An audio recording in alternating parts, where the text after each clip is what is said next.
नमस्कार दोस्तों, कैसे हैं आप सब। हम लोग ने बिहार के स्टैटिक जीके की सीरीज को स्टार्ट करा था, लेकिन कमेंट आ रहे थे कि मॉडर्न हिस्ट्री को आप पहले कंप्लीट करा दीजिए। मॉडर्न हिस्ट्री में सिर्फ 2 वीडियोस और बची हैं जो मॉडर्न हिस्ट्री की पीवाईक्यू की सीरीज चलाई थी। पुरानी वीडियोस आप देखते रहिए, जैसे ही ये कंप्लीट हो जाएगा बिहार का स्टैटिक जीके फिर से कंटिन्यू रहेगा। अब बिहार का स्टैटिक जीके स्टार्ट कराने के पीछे का जो इंटेंशन था वो ये था, स्टैटिक जीके से क्वेश्चंस काफी आते हैं बीपीएससी के प्री में, और वो फैक्चुअल होते हैं क्वेश्चन ज्यादातर। और वो फैक्ट जो है आप तुरंत तुरंत याद नहीं कर सकते हो कि आपने मान लो 2 महीने पहले रटा और वहां जाके आपको याद रहा। वो एक प्रोसेस होती है, वो धीमे धीमे आपको याद होंगे और फिर धीमे धीमे आप पूरा वहां पे रिवाइज करते करते आप पूरा वहां पे जाके सही आंसर करके आओगे। तो इसलिए बिहार के स्टैटिक जीके स्टार्ट करी थी। और अभी मॉडर्न हिस्ट्री हम लोग की जो 2 वीडियोस बची थी उसको हम लोग कंप्लीट करते हैं।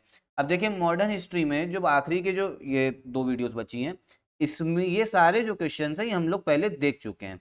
अब फिर से क्यों देख रहे हैं, पीडीएफ में क्यों है, क्योंकि ऐसा होता है मान लीजिए 65th बीपीएससी में कोई क्वेश्चन आया, वही सेम रिपीट होके 67th में आ गया या 68th में आ गया, तो फिर वो क्वेश्चन भी हम लोग पीडीएफ में देते हैं कि आप लोग को सारे पीवाईक्यू क्वेश्चन पता लगे। और जैसा मैं हर बार बताता हूँ पीवाईक्यू रिपीट होते हैं, तो बीपीएससी में पीवाईक्यू रिपीट होते भी हैं और इस पीडीएफ में भी जो है क्वेश्चंस जो हैं वो कुछ कुछ जो हैं आपके वो सेम भी हैं।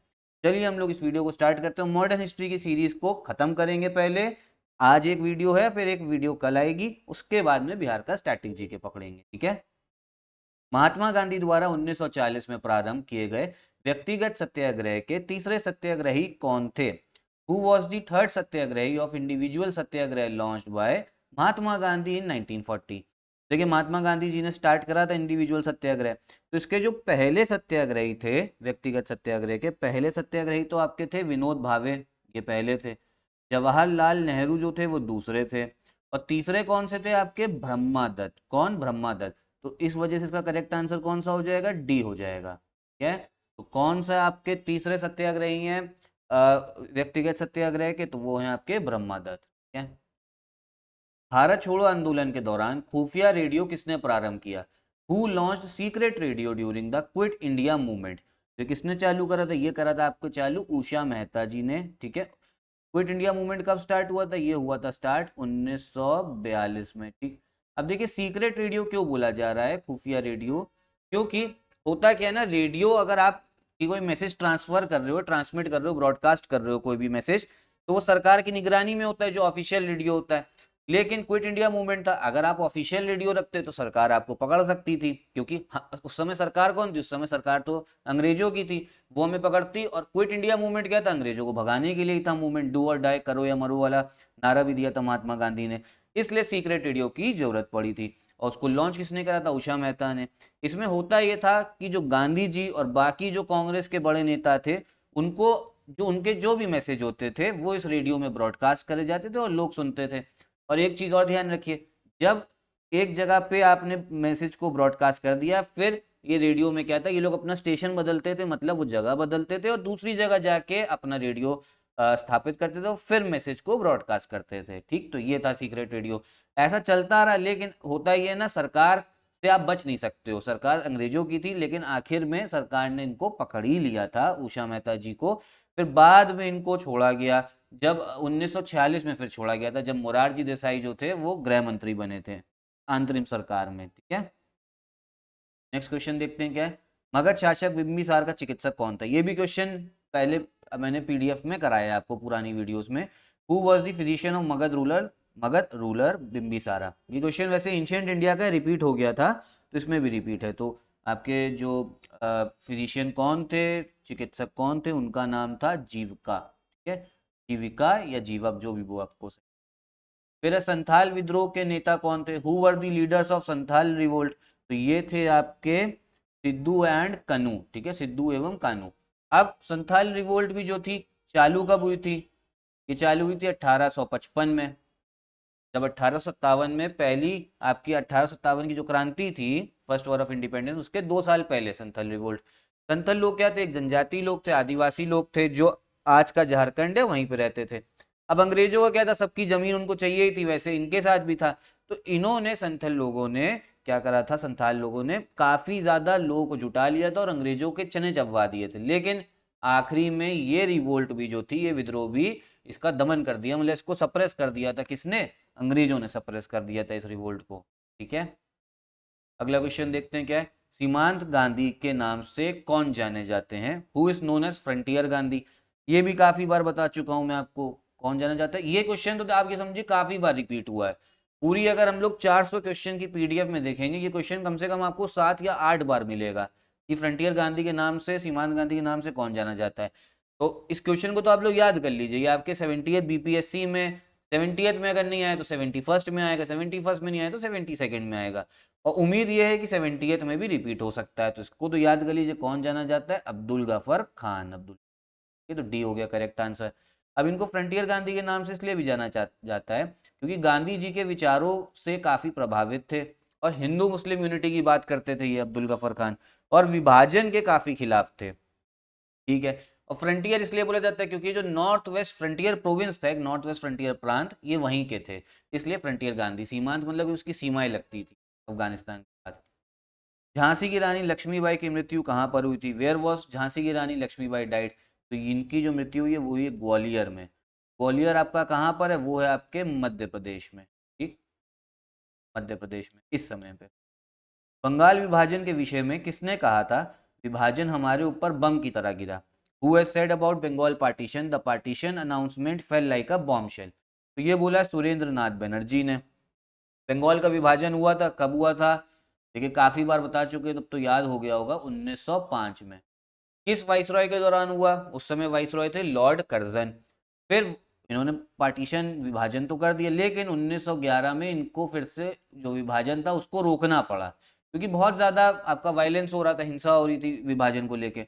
1911 में फिर अंग्रेजों ने विभाजन को रद्द कर दिया। और उस समय के आपके वाइसरॉय कौन थे? उस समय के वाइसरॉय थे लॉर्ड हार्डिंग। कौन थे? लॉर्ड हार्डिंग थे। तो ये ध्यान रखिए, ये क्वेश्चन जो है आपका पुरानी वीडियोस में भी आया है, ये वाला क्वेश्चन को ध्यान रखिए क्योंकि क्वेश्चन जैसा मैंने आपको बताया रिपीट होते हैं, ये भी रिपीटेड है। रिपीट इसलिए होते हैं क्योंकि बीपीएससी रिपीट करता है, क्वेश्चन आयोग बार बार वही पुराने पीवाईक्यू आपसे पूछता है, तो हम लोग भी फिर आपसे पूछते हैं। सरदार उधम सिंह ने किसे मारा था? सरदार उधम सिंह किल्ड हुम? ये भी काफी बार क्वेश्चन, ये क्वेश्चन भी बहुत बार हम लोग कर चुके हैं। तो किसने मारा था? माइकल ओ डायर को मारा था सरदार उधम सिंह ने। मतलब इनकी अब ये था क्या, 1919 में जो जलियांवाला बाग नरसंहार हुआ था, मैसेकर हुआ था, उसमें इन्हीं का हाथ था, माइकल ओडायर का। अब उसके बाद यहाँ पे इनको क्लीन चिट मिल गई, थे तो अंग्रेज के अधिकारी ना, अंग्रेजी अधिकारी थे, यहाँ क्लीन चिट मिली। फिर ये लंदन चले गए, वहां पे बढ़िया मौज की जिंदगी जी रहे थे लंदन में। इनको लगा था कि अब थोड़ा ना कोई कोई आ जाएगा, लेकिन सरदार उधम सिंह जो थे ये काफी ज्यादा आपके सेंसिटिव थे 1919 जलियांवाला बाग को लेके। उन्होंने कहा था ऐसे कैसे, फिर ये लंदन गए और 1940 में, अब ये समझ रहे कितने सालों का अंतर है? 21 सालों का अंतर है। मतलब 21 साल इन्होंने प्रतीक्षा करी थी, कैसे लंदन जाएंगे, वहां पे कैसे रिवॉल्वर मिलेगी, और फिर जाके माइकल ओडायर की इन्होंने हत्या करी थी। ठीक है, तो ये ध्यान रखिए। 1940 में लंदन में। बारदोली सत्याग्रह का सफल नेतृत्व किसने किया? हु सक्सेसफुली लेड दी बारदोली सत्याग्रह?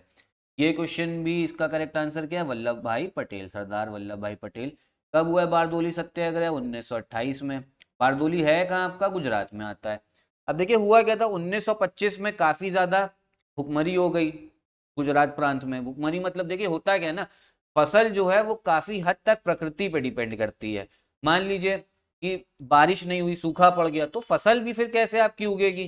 कि फसल जो है वो प्रकृति पे डिपेंड करती है। बाढ़ आ गई मान लीजिए, क्योंकि सूखा भी फसल को बर्बाद करता है, फ्लड्स अगर आ गए, बाढ़ आ गई, वो भी फसल को बर्बाद कर देती है। उस समय दोनों चीज लगातार हो गई। अब हुआ क्या, इससे किसानों की फसल तबाह। अब था क्या, उस समय गुजरात जो था वो बॉम्बे प्रेसिडेंसी में आता था, तो वहां पे अंग्रेजी अधिकारियों ने क्या बोला कि ऐसा है कि हम टैक्स बढ़ा दे रहे हैं। मतलब टैक्स जो पहले से लगता था आपको, उसमें भी राहत देनी चाहिए कि आपका किसानों की फसल बर्बाद हो गई है, तो अब वो किसान टैक्स कैसे दे पाएंगे? लेकिन नहीं, उन्होंने कहा कि वो तो दोगे, अब से हम और बढ़ाने जा रहे हैं टैक्स। किसानों के ऊपर तो बड़ा बोझ पड़ गया। इस वजह से वल्लभ भाई पटेल ने बारदोली का सत्याग्रह करा था 1928 में।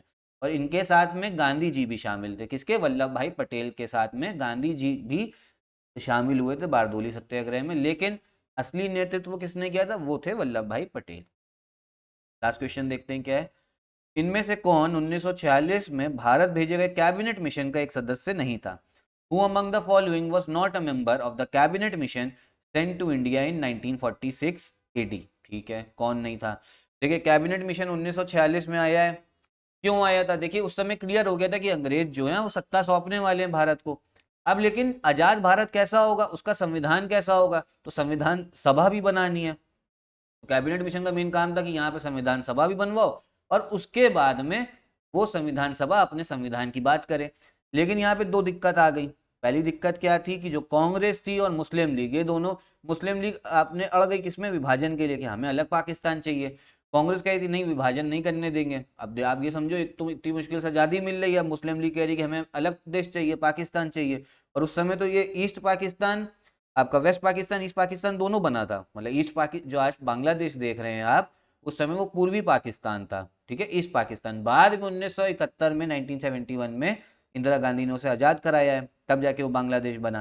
तो वो पाकिस्तान की डिमांड लिया। इस वजह से कैबिनेट मिशन का जो प्लान था वो सही से सक्सेसफुल नहीं हो पाया था। क्यों? क्योंकि कांग्रेस और मुस्लिम लीग के आपस में बनी नहीं थी। अब इसमें बोला जा रहा है कौन सदस्य नहीं था, पहली बात कर ले रहे कौन सदस्य हैं। स्टेफोर्ड क्रिप्स था, स्टेफोर्ड क्रिप्स थे सदस्य, एवी अलेक्जेंडर थे, लॉर्ड पैथिक लॉरेंस थे। तो कौन नहीं है, आपका आंसर हो गया बी, रैमसे मैकडोनल्ड। कौन? रैमसे मैकडोनल्ड, ये नहीं थे सदस्य। अब ये ब्रिटेन के, मतलब यूनाइटेड किंगडम के, ब्रिटिश के ये प्राइम मिनिस्टर थे। ठीक है, प्राइम मिनिस्टर थे। और कब थे ये प्राइम मिनिस्टर, मैं आपको हिंट दे रहा हूँ, ये आप कमेंट बॉक्स में बताइएगा। ये आपके 2 बार प्रधानमंत्री बने। एक बार तो आपके 1930 1932 के आसपास भी है, चलिए यहां तक की हिंट दे दी है। 2 बार प्रधानमंत्री बने रैमसी मैकडोनल्ड। आप लोग जरा सर्च करिए गूगल पे और मुझे जरा कमेंट बॉक्स में बताइए। आप लोग से इसलिए कहता हूँ मेहनत करने को, ताकि आप लोग को भी पता लगे कि कैसे आंसर सर्च करना है। मान लीजिए कभी फंस गए तो कैसे सर्च करेंगे गूगल में। गूगल में सर्च करिएगा। 2 बार प्राइम मिनिस्टर बने हैं, कहाँ के, ब्रिटेन के, रैमसी मैकडोनल्ड। 1930 से 32 के बीच में भी हैं। अब आप जो है आप इसको सर्च करके कमेंट बॉक्स में बताइए। थोड़ी मेहनत आप लोग को भी करनी चाहिए। तो यही थे आपके इस वीडियो के क्वेश्चंस। यहीं पे आप लोग, अच्छा पुरानी सीरीज जो थी आपकी, वो भी, पुरानी जो वीडियोस हैं सीरीज की, उनको भी देख लीजिएगा। अब इसमें सिर्फ एक वीडियो और बची है, वो कल आएगी, उसको देख लीजिएगा, मॉडर्न हिस्ट्री कंप्लीट। फिर हम लोग अपने बिहार के स्टैटिक जीके की तरफ बढ़ जाएंगे। यहीं पे वीडियो भी खत्म करते हैं। नमस्कार।